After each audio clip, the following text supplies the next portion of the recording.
Now there comes a point in everyone's style journey where you realize the importance and impact footwear has on your current wardrobe. Choosing the right shoe rotation is one of the most essential parts when building good, stylish outfits. And out of all the items in your wardrobe, shoes are one of the items we wear the most on a day-to-day. So in today's video, we are going to take a look at some of the most anticipated footwear trends for 2025. So far, this year has had so many different variants of footwear. I'm certain by the end of this video, you should have one or two pairs that suits you and your personal style. But for those of you that are new here, don't forget to subscribe, and if you guys like this video by any chance, don't forget to hit that like button. Let's get started. Now when it comes to footwear, I genuinely do believe that sneakers are making a comeback in 2025. It is very obvious that the most popular sneaker silhouette currently is the very flat, low profile type of sneaker. And one brand that's been dominating that market at this point in time has been Puma, with the Speed Cats and the Mastros. Now from what I've seen, Puma is possibly the next brand in line to be the biggest footwear brand for 2025. A lot of people have been appreciating the flat shoe and baggy jean combo, and that's mainly because it is a great way to achieve a very subtle, fashionable look. The Speed Cats come in a ton of colorways, and frankly, I haven't really heard anybody complain about their comfortability, which is one of the key reasons I think people like them so much. But if Puma isn't your thing, you can also have a look at the Alohas, which have been very popular in womenswear. This pair by Dries Van Noten, and you also can't forget the Onitsuka Tigers as well. For those of you that still appreciate Adidas, have a look at the Adidas SL72s and the Taekwondos. I have to say though, even though we are gonna see some of these Adidas sneakers this year, personally, I don't think they're gonna have as much buzz as they did last year or the year before. There's been so many nice, creative alternatives. The amount of options people have when it comes to this type of sneaker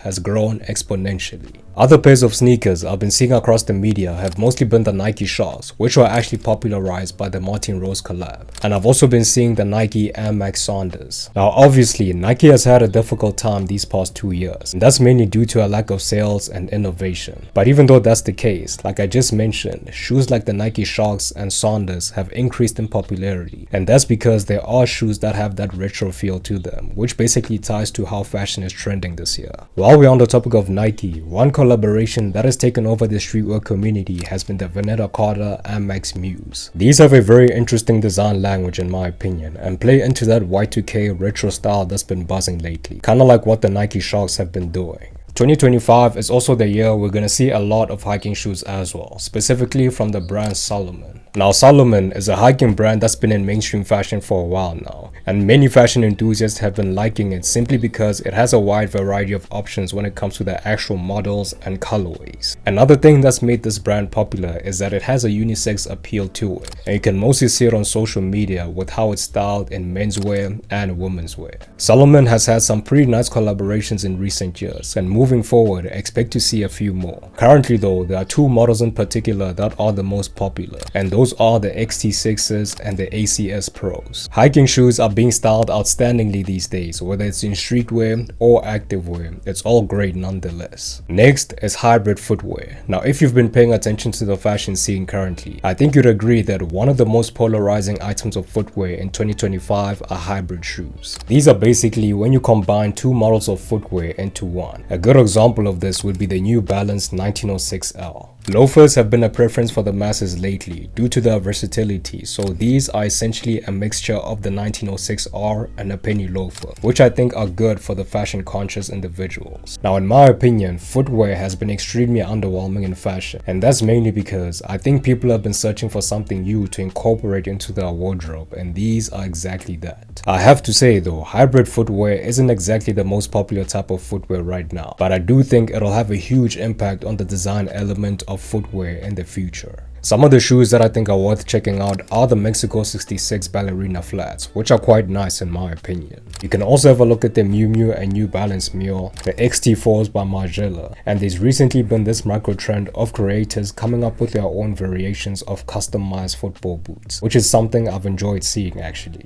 Now when it comes to other forms of footwear, obviously loafers are one of the first things that come to mind. In the last couple of years, loafers have become a staple for many people, and the reason for that is because they are a shoe that's extremely versatile. Lately though, it seems like people are starting to appreciate different silhouettes when it comes to loafers, and these include tabbies, square toes, and loafers with low profile soles. In terms of styling them, what I've mostly been seeing is that they are being worn with baggy jeans, trousers, and even shorts. And that for me is one of the main reasons I feel like people appreciate them so much. Another pair of shoes that I think you should look out for are derbies, specifically the Paraboot Michaels. I think these are great if you're looking for a formal shoe that isn't exactly a loafer. They are as versatile and come in a lot of different colors and textures. And if you're feeling a bit generous, then have a look at the ones from Bottega Veneta. I think those are beautiful as well. In women's wear, some of the shoes that are reported to have a big influence on the direction of footwear in 2025 are ballet flats and boots. Now, flats have a wide variety of options when it comes to which ones to go for. Just like the flat sneaker trend, ballet flats have the ability to make your outfit seem more fashionable than the average person. And what I personally appreciate most about this style of footwear is that they don't necessarily fit into a specific style of clothing. You can go for something minimal, you can also style them in streetwear, and you can wear them formally as well. You aren't really boxed in when it comes to ballet flats, to be honest. Now, I mentioned boots earlier, and for women there's been this demand for these very big and very bold type of boots, and I feel like the main purpose for them is to create tension and dramatic silhouettes within certain outfits. Now, even though women's boots are becoming more and more dramatic, men's boots on the other hand are becoming more subtle than anything. And these shoes are shoes like your Paraboots, the Timberland boat shoe, and the Circle Cage Mountain Derby. In the last couple of seasons, boots have become an item that can be styled at any time of the year, regardless of the season. And you can mostly see it with how some of them are styled across the media. But anyway guys, that is basically it from me today. Let me know your thoughts on today's video and what footwear trends have been your favorites so far. But as always, I really hope you guys liked today's video and found it informative. If you did, don't forget to like,